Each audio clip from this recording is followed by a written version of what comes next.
تقریباً 14 سال تھی۔ اس کے والد کا انتقال 3 سال پہلے ہو چکا تھا اور وہ اپنی ماں کے ساتھ ایک چھوٹے سے مٹی کے گھر میں رہتا تھا۔ وہ غریب تھا لیکن اس کا دل بہت بڑا تھا۔ وہ ہمیشہ دوسروں کی مدد کرتا، سچ بولتا اور محنت سے کام کرتا تھا۔ ہر صبح سورج نکلنے سے پہلے احمد اٹھ جاتا۔ وہ اپنی ماں کے لیے پانی بھر کر لاتا، گھر کے کاموں میں ہاتھ بٹاتا اور پھر جنگل کی طرف روانہ ہو جاتا۔ جنگل سے لکڑیاں جمع کرنا اور انہیں بازار میں بیچنا ان کی آمدنی کا واحد ذریعہ تھا۔ ایک دن گرمی بہت زیادہ تھی، سورج آگ برسا رہا تھا اور احمد لکڑیاں جمع کرتے کرتے تھک چکا تھا۔ وہ ایک بڑے سے درخت کے نیچے بیٹھ کر آرام کرنے لگا۔ ابھی اس نے اپنی روٹی نکالی ہی تھی کہ اسے قریب سے کسی کی کمزور آواز سنائی دی، بیٹا کیا مجھے تھوڑا سا کھانا مل سکتا ہے؟ احمد نے مڑ کر دیکھا، ایک بوڑھا شخص کے سائے میں بیٹھا تھا۔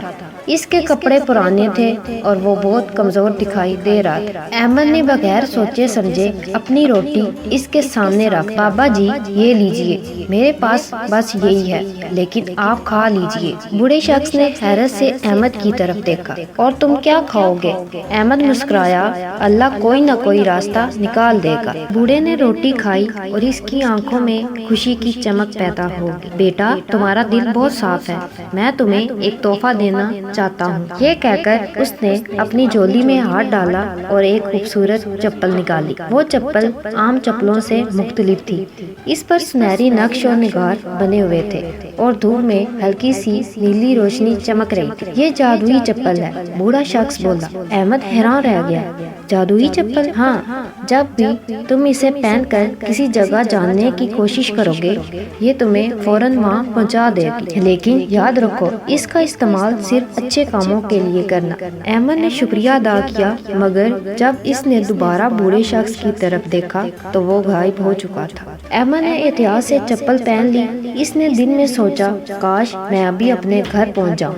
اچانک اس کے ارد گرد ہوا گھومنے لگی، درخت دھندلے ہو گئے اور اگلے ہی لمحے وہ اپنے گھر کے دروازے کے سامنے کھڑا تھا۔ حیرت سے اچھل پڑا، یہ واقعی جادوئی ہے۔ اس کی ماں بھی حیران رہ گئی کہ احمد اتنی جلدی واپس کیسے آ گیا۔ اب احمد روزانہ جادوئی چپل کی مدد سے جنگل کے دور دراز حصوں تک پہنچ جاتا جہاں بہترین لکڑیاں ملتی۔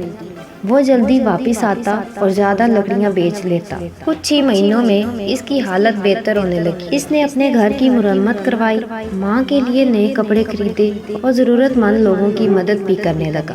اس نے کبھی کسی کو چپل کا راز نہیں بتایا۔ گاؤں میں اکبر خان نام ایک امیر زمیندار بھی رہتا تھا۔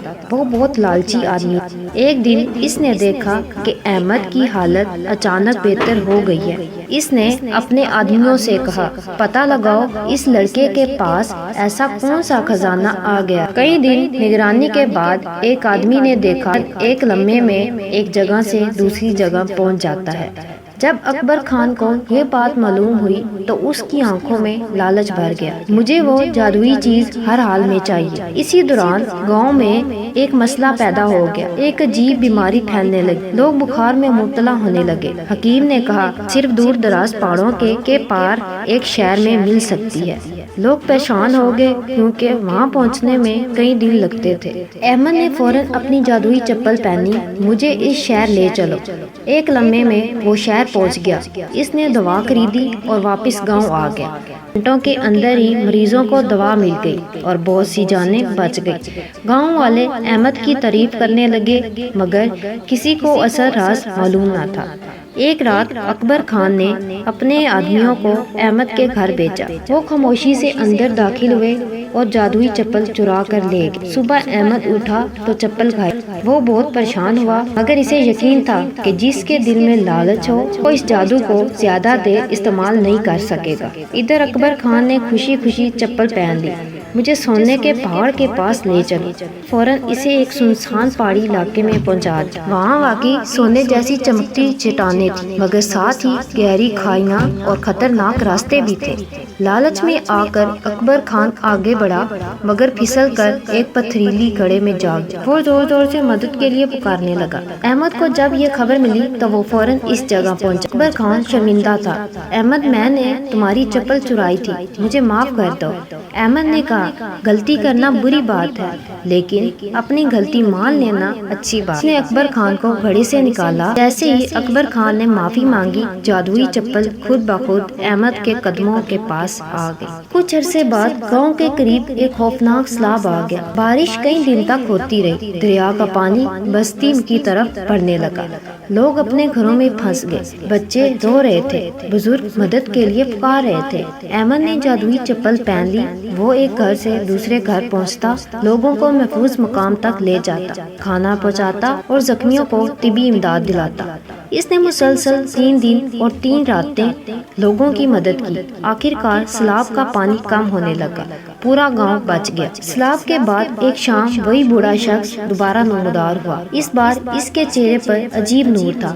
احمد نے فوراً اسے پہچان لیا۔ بابا جی، بوڑھا مسکرایا۔ احمد، میں ایک عام انسان نہیں تھا، میں تمہارے دل کی آزمائش لینے آیا تھا۔ کیا میں امتحان میں کامیاب ہو گیا؟ تم نے جادو کو دولت، طاقت یا شہرت کے لیے استعمال نہیں کیا، تم نے اسے انسانوں کی مدد کے لیے استعمال کیا۔ پھر اس نے کہا، اصل جادو چپل میں نہیں، تمہارے دل میں ہے۔ بوڑھا شخص روشنی میں تبدیل ہوا اور آہستہ آہستہ غائب ہو گیا۔ احمد بڑا ہو کر گاؤں کا سب سے معزز شخص بن گیا۔ وہ ہمیشہ غریبوں کی مدد کر، بیماروں کا علاج کرواتا اور ضرورت مندوں کے کام آتا۔ جادوئی چپل اس کے پاس رہی، لیکن اس کی کم ضرورت پڑتی تھی، کیونکہ اس نے سیکھ لیا تھا کہ دنیا کی سب سے بڑی طاقت نیکی، ہمدردی اور ایمانداری ہے۔ لوگ آج بھی اس گاؤں میں احمد اور اس کی جادوئی چپل کی کہانی سناتے، اپنے بچوں کو یہ سبق دیتے ہیں۔